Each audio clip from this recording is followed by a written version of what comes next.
Hello guys, kumusta naman mo tinatanan guys? As in, very init ka adyo. Wao na nirado kung may uguan kay kinainitan yun.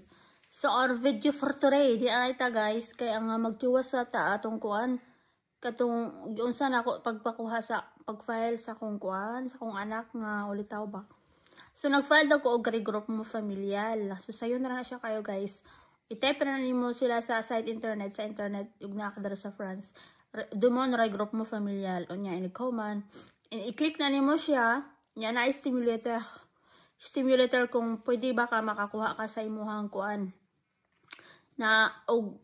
Pwede ba ka makakuha ka sa imong mga anak, sa imong pamilya or unsa maka-file baka kay ini-click nimo sa stimulator naman nilang mga pangutana kung pila na ka years o 5 years na ka nya unsa imong trabaho inana ba. So nya pala imong earnings. Ini-command mo atog tanan kuan sa imong stimulator.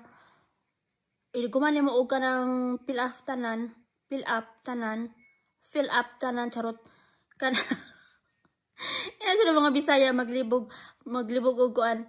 Kanang kuan ihatag na nila ang mga requirements kung unsay dapat nga requirements based sa imong situation. So mao to siya guys. So ang ako ang ako rang requirements para sa pagkuha na sa kong Matthew is kanang akong carte de séjour, akong residence permit, akong passport, unya kanang akong kanang kuan man ko naman ko kanang property owner man ko, so akong kuan sa akong property na akong unsa akong trabaho. So wala naman sila pangayo, wala naman ko pangayo kung sa akong kontrata ngana. Basta kay na ato tanan sa depende na sa ang imong requirements is depende na siya sa imong situation, sa imong pagkakaroon kung kuan ka, kung nag-rent ka, so kinahanglan na sila og kitang loyer, o kontrata nimo sa imong balay, mga ingana. So kinahanglan jud na ako dako ka og space sa imong balay.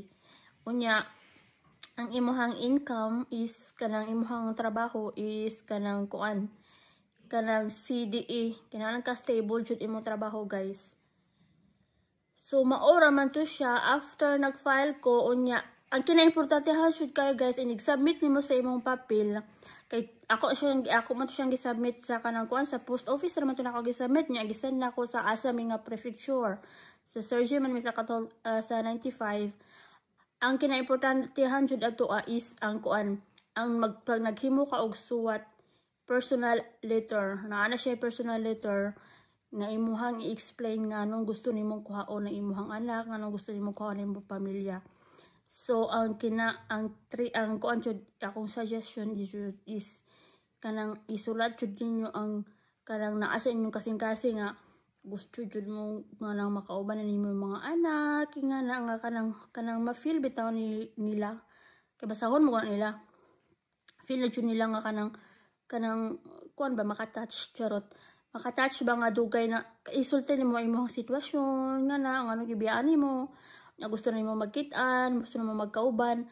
So mao to akong gisulti sa akong kuan personal letter guys nga kanang namay kuan appeal man na siya, naman na sa requirements nga magsuwat ka og kanang personal letter sa kung kanang para kuan ni kanang file nimo.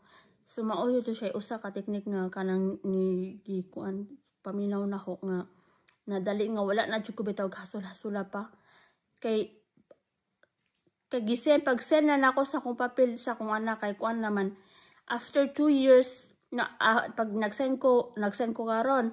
After 6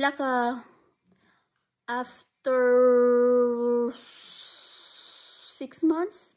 After 6 months na nakoy kanang kuan, na nakoy schedule sa visiting sa prefecture sa akong balay.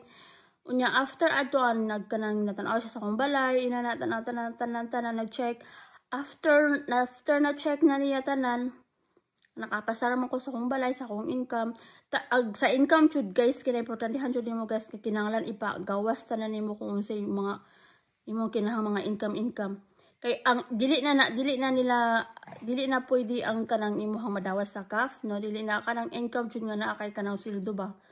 kinahanglan jud na nimo i-appeal na nimo kay ilaham ko nang kwentahon kung pwede ba ka imong income, pwede ba imong income.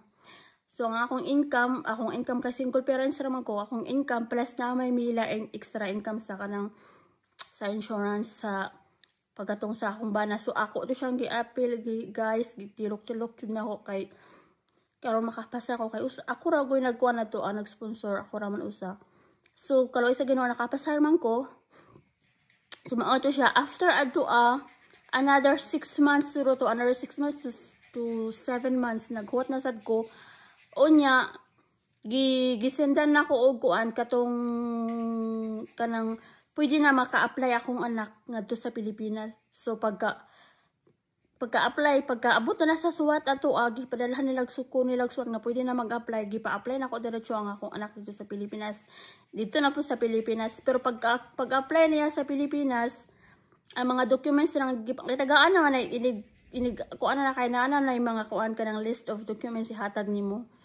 So dito ra ang akong anak kay nagkuha siyang mga kuan, mga birth certificate, nga ipa-SPE, inanatanan ba? Mga birth certificate, mga kinahanglan dyan na siya o kanang kuan, kanang DFE bitaw na inanatanan. Nga, mauto. So far, murag okay raman siya kay sa akong anak, ramag yung nag-file dito sa Manila, si Zara man usa kay 18 naman ko siya guys. So siya rin nagkuan. Siya na, giubanan na to siya sa akong, giubaran na to siya sa akong pagumangkon kung pag ato sa embassy after to magpagka pila to ka buwan o sa ato na